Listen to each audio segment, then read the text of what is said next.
If cube root of 3 का power n equal 27 then the value of n, मतलब इसमें n का value निकालना है। तो इस तरह के क्वेश्चन को सॉल्व करने का सबसे आसान तरीका ये है कि जो ये रियल वैल्यू जो दिया है उस पर हम लोग गौर करते हैं। ये है 27, इस 27 को ना रूट के अंदर वाली जो संख्या है उसको हम लोग देखते हैं, ये 3 है, तो इस संख्या को इस 3 के पावर में ही तोड़ना है। मतलब जो भी ये संख्या दी रहेगी यहाँ, अगर ये 3 है तो 3 के फॉर्म में तोड़ना है इस संख्या को, अगर 5 दी रहेगी तो 5 की संख्या में 5 के फॉर्म में तोड़ना है। तो यहाँ 3 है तो 3 के फॉर्म में 27 को लिखना है। तो हम लोग लिख सकते हैं क्यूब रूट ऑफ 3 का पावर n इक्वल 27।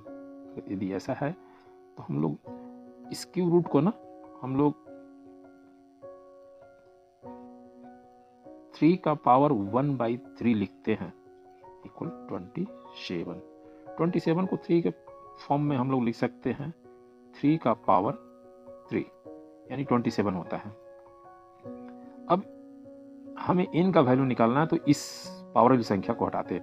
तो पावर वाली संख्या दूसरे साइड जाती है तो संख्या पलट जाती है और पावर के फॉर्म में ही बैठती है। तो 3 का पावर n इक्वल 3 का पावर 3 का पावर 3 यानी 3 का पावर n इक्वल हो जाएगा हमारा, पावर आपस में इंटू होता है तो 3 3 जा 9। अब देखते हैं इक्वल के बोथ साइड, बेस हमारा 3 है तो पावर वाली संख्या भी आपस में इक्वल होती है तो n इक्वल 9। तो इस क्वेश्चन को सॉल्व करने का सबसे आसान तरीका है कि जो रियल वैल्यू देता है उस पर हम लोग ध्यान देते हैं और रूट वाली संख्या को देखते हैं और उस फॉर्म में तोड़ते हैं।